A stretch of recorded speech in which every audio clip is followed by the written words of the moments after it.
Film की शुरुआत होती है 13 मई 2022 से, जहां पर हम एक काफी बड़ी कंपनी के मैनेजर माइल्स को देखते हैं, जो अपने 5 दोस्तों के पास एक खास किस्म का पजल बॉक्स बेचता है। जैसे ही उन लोगों को ये पजल बॉक्स मिलता है, वो इसकी पजल को हल करके आखिरकार इस बॉक्स को खोल लेते हैं, जिसमें उन सभी को एक कार्ड मिलता है, जो दरअसल माइल्स ने उन सबको अपने पास ग्रीस यानी यूनान आने के लिए भेजा था। यानी ये एक किस्म का इन्विटेशन कार्ड था, एक दावतनामा। साथ ही कार्ड में माइल्स ने ये भी लिखा था कि जब तुम सब लोग आ जाओगे तो मैं तुम्हारे साथ एक गेम खेलूंगा जिसका नाम है मर्डर मिस्ट्री। इसके बाद हम देखते हैं एक बूढ़े आदमी को, जो एक काफी होशियार डिटेक्टिव था। उसे भी माइल्स की तरफ से बिल्कुल वैसा ही पजल बॉक्स मिलता है। उसके अंदर जो कार्ड था वो भी, जो दरअसल एक पार्टी का था और इन्हें हर सूरत आना था। जिसके बाद फिर अगले सीन में उसके सारे साथी ग्रीस यानी यूनान आ ही जाते हैं, जहाँ माइल्स ने उन्हें बुलाया था। अब जो माइल्स की दोस्त थी फैशन डिजाइनर, वो अपने साथ अपनी साथी को भी लाई थी, जबकि उसका दोस्त यूट्यूबर अपने दोस्त को साथ लाया था। इन 5 लोगों में कंपनी की पुरानी वर्कर भी जा रही थी, जिसका नाम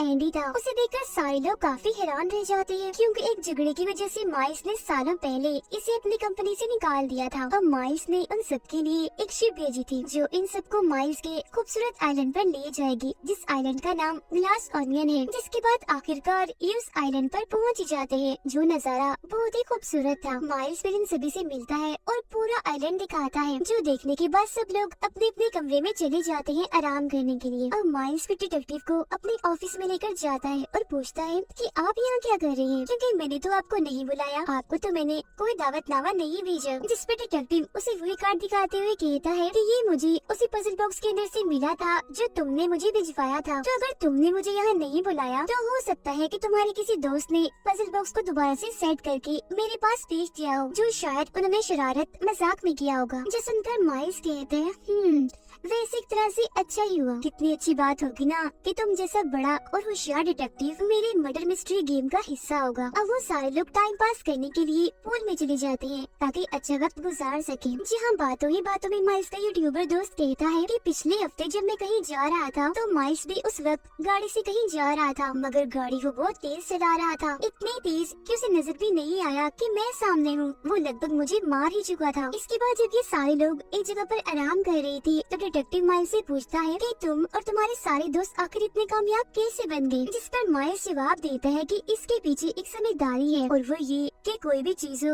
उसे छोटे से शुरू करना चाहिए, जो वक्त के साथ साथ आगे जाकर बड़ी बन जाएगी। और बिल्कुल इसी तरह इस बात पर अमल करके हम आज कामयाब हैं। मगर तभी इधर एंडी आती है, इन्हीं कंपनी की पुरानी वर्कर, जिसे माइल्स ने कंपनी से निकाल दिया था। वो डिटेक्टिव से कहती है कि नहीं, माइल्स ने आपको गलत बताया, बल्कि आज ये लोग जो भी हैं, जितने भी कामयाब है, माइल्स की वजह से है, क्योंकि उसने इन सब की मदद की थी गलत कामों में। इतना कहने के बाद एंडी वहाँ से चली जाती है। अब जो माइल्स की दोस्त होती है फैशन डिजाइनर, उसकी साथी माइल्स से मिलने आती है, कहती है कि आपने मेरे साथी फैशन डिजाइनर को ये कहा है कि वो झूठी गवाही दे, मगर मैं नहीं चाहती कि वो ऐसा कोई गलत काम करे, कोई झूठी गवाही दे, क्योंकि सब चैनल्स वाले, मीडिया वाले उसके पहले ही बहुत खिलाफ हैं। लेकिन माइल्स कहता है कि जो भी है ये मेरी टेंशन नहीं है, उसे मैंने कह दिया सो कह दिया, गवाही तो अब उसे देनी होगी। अब इन दोनों की ये सारी बातें दूर खड़ा डिटेक्टिव भी सुन रहा था। अब हम यूट्यूबर को देखते हैं, जिस आइलैंड को देखने के लिए वहाँ घूम रहा था, मगर तभी वो अपनी दोस्त जिससे वो शादी करने वाला था उसे माइल्स के साथ देखता है, जिसका मतलब था कि उन दोनों के बीच कुछ है और वो लड़की इसे धोखा दे रही है। मगर वो बेचारा बस दुखी हो गया था और कुछ नहीं कहता। अब यहाँ पर भी डिटेक्टिव दूर से खड़ा होकर ये सब देख रहा था। अब रात को माइल्स ने सबके लिए पार्टी रखी थी, जहाँ वो सबको मोनालिसा की असली पेंटिंग दिखाते हुए कहता है कि ये मैंने एक म्यूजियम से मंगवाई है। अब आगे माइल्स डिटेक्टिव को एक केमिकल का छोटा सा टुकड़ा देता है, जो क्रिस्टल जैसा दिख रहा था, मगर उसमें बहुत सारी ताकतें थी, जैसे इसमें फ्यूल भी था और एनर्जी भी, यानी इसे आग भी लग सकती थी और बिजली भी बन सकती थी, मगर इसके इस्तेमाल से खतरा भी था। और उसे देते हुए माइल्स कहता है कि मेरे पास इस तरह के और भी बहुत सारे केमिकल क्रिस्टल्स हैं, इसीलिए मैं अगले हफ्ते दुनिया भर से बड़े बड़े लीडर्स को बुलवाने वाला हूँ। उन सबको मैं इस केमिकल के बारे में बताऊंगा, और ये भी कि मेरी कंपनी ने इसे खारे पानी की मदद से ढूंढा है। ये केमिकल फिर जब दुनिया भर में मशहूर हो जाएगा, इसकी मांग बढ़ जाएगी, तो मेरी कंपनी को भी फायदा होगा, क्योंकि इसका बड़ा फायदा ये है कि बिजली देने के साथ साथ बिजली की चीजें भी इससे चल सकती हैं। मगर तभी यहाँ माइल्स का एक दोस्त, जो उसकी कंपनी का ही साइंटिस्ट था, वो माइल्स को रोकते हुए कहता है कि देखो, अभी इसकी जांच पड़ताल पूरी नहीं हुई है, हमारे साइंटिस्ट को इसे टेस्ट करने, इसकी जांच करने के लिए और भी टाइम चाहिए, और अगर ऐसे इसका इस्तेमाल किया तो ये खतरनाक साबित हो सकता है। जिस पर माइल्स उसे कहता है कि कुछ नहीं होगा, हौसला रखो, शायद तुम ये नहीं जानते कि इस वक्त ये पूरा आइलैंड इसी केमिकल पर ही चल रहा है। फिर अब जब ये लोग खाने के टेबल पर एक साथ बैठी थी तो माइल्स इन्हें कहता है कि अभी तुम सबको मर्डर मिस्ट्री नाम की एक गेम खेलनी होगी, जिसके बारे में मैं तुम्हें बता ही चुका हूँ। गेम को यूं है कि इसमें मेरा झूठ मूठ का कत्ल होगा और तुम में से ही कोई खूनी होगा, जिसके बारे में तुम्हें पता लगवाना होगा, इन्हीं खूनी को ढूंढना होगा। अब डिटेक्टिव वहीं बैठा बैठा फौरन बता देता है कि मेरे हिसाब से खूनी फैशन डिजाइनर होगी, मगर ये चीज माइल्स को पसंद नहीं आती, इसीलिए वो डिटेक्टिव को अकेले में बुलाकर कहता है कि अपना मुंह खोलने की क्या जरूरत थी, तुमने गेम शुरू होने से पहले ही सारा मजा किरकिरा कर दिया। जिस पर डिटेक्टिव कहते हैं कि मैंने तो ये बात वैसे ही कर दी, वरना तो यहाँ आने वाले हर एक इंसान के पास तुम्हें मारने के लिए कोई ना कोई वजह है और हो सकता है कि मजाक मजाक में तुम्हारी जान को खतरा हो जाए। जो सुनकर हैरान होते हुए माइल्स पूछता है कि ये सब मेरे दोस्त हैं, मेरे साथी हैं, मेरी कंपनी के लिए काम करते हैं, तो फिर भला ये मुझे क्यों मारेंगे। इस पर डिटेक्टिव कहते हैं तो सुनो फिर, तुम्हारा जो साइंटिस्ट है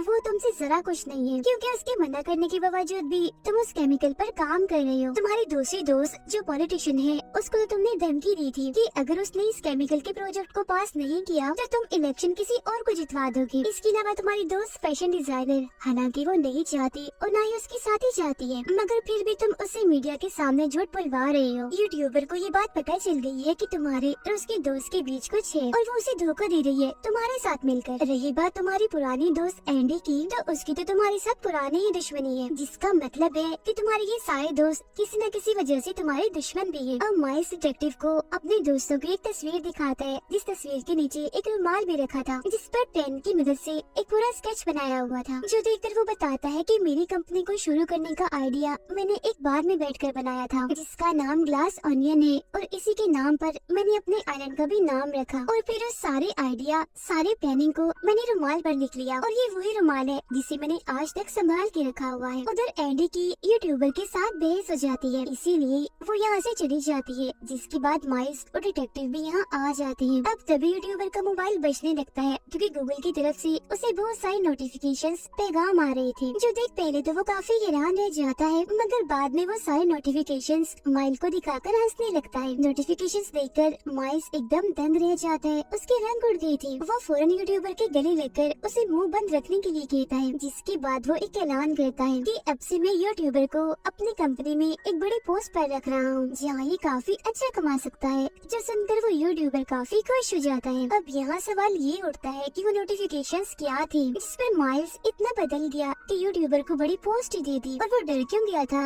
यूट्यूबर को वो क्या छुपाने के लिए कह रहा था, इस बारे में हम आगे जानेंगे। अब यूट्यूबर इस वजह से खुश था, इसीलिए वो माइल्स का दिया हुआ जूस पीने लगता है, मगर तभी देखते ही देखते उसकी सांस अटक जाती है, फौरन मौके पर ही उसकी मौत हो जाती है। अब उसकी अचानक मौत की वजह से सभी काफी डर जाते हैं, मगर उनका शक एंडी पर जाता है, क्योंकि पार्टी होने से पहले ही वो गायब हो गई थी। माइल्स की नजर उस ग्लास पर जाती है जिसे यूट्यूबर ने जूस पिया था। वो देखता है कि ग्लास पर मेरा ही नाम लिखा हुआ है, माइल्स, जिसका मतलब ये है कि खूनी मुझे मारना चाहता था, मगर वो मारा गया, यानी यूट्यूबर। अब हैरत वाली बात ये थी कि यूट्यूबर की गन और मोबाइल भी तब तक वहाँ से गायब हो चुकी थी, और फिर तभी अचानक इस पूरे आइलैंड की लाइट चली जाती है। सब लोग काफी घबरा गए थे, इसीलिए इधर उधर भागने लगते हैं। अब तभी डिटेक्टिव बाहर आते हैं, जहाँ उन्हें एंडी मिलती है, जिसे भी वो यूट्यूबर की मौत के बारे में बता देते हैं। जो जान वो काफी हैरान परेशान रह जाती है उसकी अचानक मौत की वजह से, मगर तभी कोई अंधेरे से एंडी पर गोली चलाकर उसे भी मार देता है। अब इसी के साथ सीन पास्ट में माजी में चला जाता है, जहाँ हम गुजरा हुआ वक्त देखते हैं, जहाँ पर एंडी की जुड़वा बहन डिटेक्टिव के घर आई थी उनसे मिलने, उनसे बात करने के लिए। अब यहाँ हमें एक बड़ी हैरान कर देने वाली बात पता चलती है कि एंडी की मौत तो एक हफ्ते पहले ही हो गई है। कहा जा रहा है कि उसने सुसाइड किया है, मतलब खुद ही अपनी जान ली है। एंडी की जुड़वा बहन डिटेक्टिव को कहती है कि मैंने अपनी बहन एंडी की डायरी पढ़ी है, जिससे मुझे पता चला है कि उसकी जिंदगी में कोई टेंशन परेशानी नहीं है, वो बहुत खुश थी, तो फिर भला वो अपनी जान क्यों लेगी, जबकि सब कुछ तो ठीक था। इसीलिए मुझे उसके साथियों, उसके दोस्तों पर शक है कि उन्हीं में से किसी ने एंडी को मारा है और बाद में उसके कत्ल को सुसाइड बना दिया। इसीलिए आप ही पजल बॉक्स रखिए और कातिल को ढूंढिए, क्योंकि उसके सारे दोस्त वहीं जा रहे हैं माइल्स के पास। इसके बाद वो बताती है कि उस कंपनी को शुरू करने का आइडिया ख्याल सबसे पहले मेरी बहन एंडी को आया था, न कि माइल्स को। उसने फिर अपना सारा आइडिया प्लान एक रुमाल पर लिख लिया, लेकिन फिर 2 साल के बाद उस केमिकल को लेकर एंडी और और माइल्स के बीच झगड़ा होने लगा क्योंकि वो नहीं चाहती थी कि इस केमिकल को इस्तेमाल किया जाए। इसीलिए माइल्स ने फिर कोर्ट में अपने दोस्तों की मदद से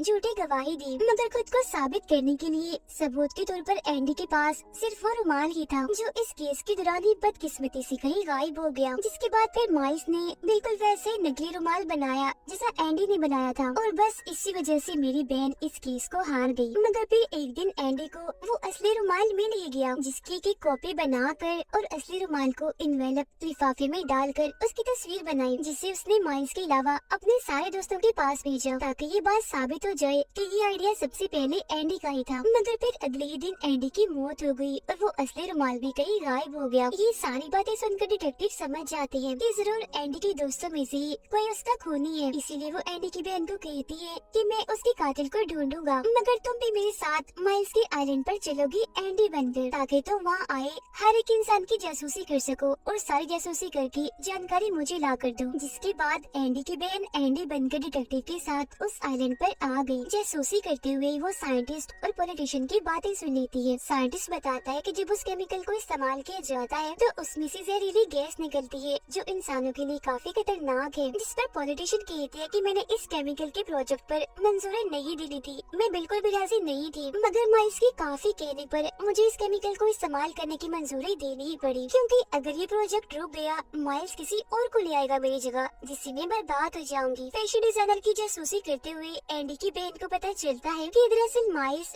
फैशन डिजाइनर को पैसे देने वाला था ताकि वो झूठी गवाही दे कि ये कंपनी इसे बनाने का आइडिया माइल्स का है, न कि एंडी का। यूट्यूबर के बारे में उसे पता चलता है कि उसने जानबूझकर अपने दोस्त और माइल्स के बीच ताल्लुक बनवाया ताकि अपने दोस्त के जरिए वो माइल्स की कंपनी में बड़ी पोस्ट पर आ जाए, जिसका मतलब था कि यहाँ पर हर कोई माइल्स का साथ इसीलिए दे रहा था क्योंकि ऐसा करने से उन सब का भी कोई न कोई फायदा था। अब जब एंडी की बहन सबकी जासूसी करने के बाद डिटेक्टिव के पास जा रही थी माइल्स की सच्चाई बताने, तो तभी उसके पास पॉलिटिशियंस और यूट्यूबर आते हैं, जहाँ पर पॉलिटिशियन जो से एंडी ही समझ रही थी कहती है, सुनो एंडी, तुम हम सबसे नाराज क्यों हो? जब तुमने इन्वेलप की तस्वीर भेजी थी तो मैं और साइंटिस्ट तुम्हारे घर आए थे, जहाँ पर यूट्यूबर पहले से ही मौजूद था। दरवाजा वो बजा रहा था मगर अंदर से किसी ने भी दरवाजा नहीं खोला और तो हमारे जाने के बाद फैशन डिजाइनर भी तुम्हारे घर आई थी, मगर तब भी किसी ने दरवाजा नहीं खोला। जिसके बाद एंडी की बहन ये सारी बातें जाकर डिटेक्टिव को बता देती है कि जब एंडी ने खुद को साबित करने के लिए उन्हें मेल की थी तो उसके दोस्त आए थे उसे मिलने, मगर दरवाजा नहीं खोला गया। अब ये जानकर डिटेक्टिव का शक उसके सारे दोस्तों पर से हट जाता है। मगर जब पार्टी में बहस होने के बाद एंडी की बहन पार्टी छोड़ के गई थी तो उसने जाकर सभी कमरों की तलाशी ली थी, लेकिन फिर भी उसे वो इन्वेलप कहीं नहीं मिला जिसमें असली रुमाल था। फिर ये सारी कहानी तो थी पास्ट माजी की। अब मौजूदा वक्त में हम देखते हैं कि किसी ने एंडी की बहन पर गोली चलाकर उसे भी मार दिया, मगर किस्मत से वो बच गई क्योंकि वो हमेशा अपने पास एंडी की डायरी रखती थी जो गोली जाकर उसमें घुस गई। लेकिन मरने का नाटक वो इसलिए कर रही थी क्योंकि डिटेक्टिव ने उसे ऐसा करने के लिए कहा था ताकि सब लोगों को लगे कि वो मर गई है।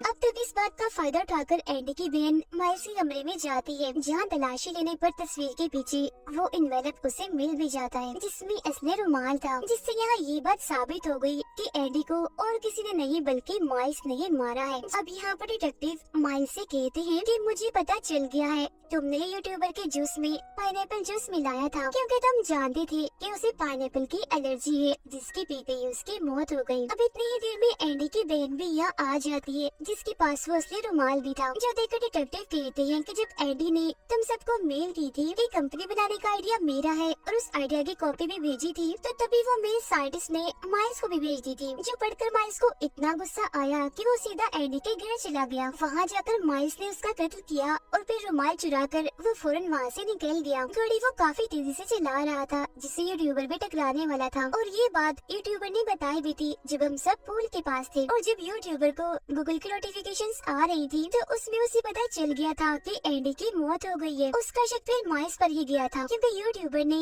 माइल्स को एंडी के घर से निकलते हुए देखा था, जिसके बाद यूट्यूबर ने माइल्स को ब्लैकमेल करना शुरू कर दिया कि मैं सबको बता दूंगा कि एंडी को तुमने ही मारा है, वरना तुम मुझे अपनी कंपनी में बड़ी पोस्ट पर रखो। अब एंडी की बहन माइल्स को वो असली रुमाल दिखाती है जिसके नीचे ग्लास ओनियन बार का लोगो था, मतलब कि ये वही का रुमाल था, और फिर कहती है कि मुझे देखकर हैरत नहीं हुई कि मैं एंडी जैसी हूबहू कैसी हूँ? मैं उसकी जुड़वा बहन हूँ। और ये बार जिसकी तुम बात कर रही हो ये तो 9 साल पहले ही बंद हो गया है, मगर तुम्हारा रुमाल तो अभी कुछ अरसा पहले ही बना है और उस पर ग्लास ओनियन नाम का कोई लोगो भी नहीं है। तो तुम्हारा रुमाल नकली है और ये असली है। मगर तभी माइल्स एंडी के इस रुमाल को जला देता है और कहता है कि बेशक तुम्हें मेरे बारे में सब कुछ पता चल गया है, मगर अफसोस तुम्हारे पास मेरे खिलाफ कोई भी सबूत नहीं है कि ये सब मैंने किया, ये एंडी को मैंने ही मारा है। अब हालांकि वो सारे लोग माइल्स की सच्चाई भी जान गई थी, मगर इसके बावजूद भी वो उसका साथ देने का फैसला करते हैं और उसके खिलाफ गवाही देने से मना करते हैं, क्योंकि माइल्स के खिलाफ जाने में उनका नुकसान है। इस वजह से एंडी की बहन अभी दुखी हो भी रही थी कि तभी डिटेक्टिव उसे चुपके से बताते हैं कि अगर माइल्स को बर्बाद करना है तो एक ही तरीका है, यहाँ रखी इसके सारे कीमती चीजों को तोड़ देते हैं, बर्बाद कर देते हैं, जहाँ बाद में जब माइल्स के पास कुछ रहेगा ही नहीं तो उसके दोस्त उसके खिलाफ हो जाएंगे। अब जाते हुए डिटेक्टिव उसके हाथ में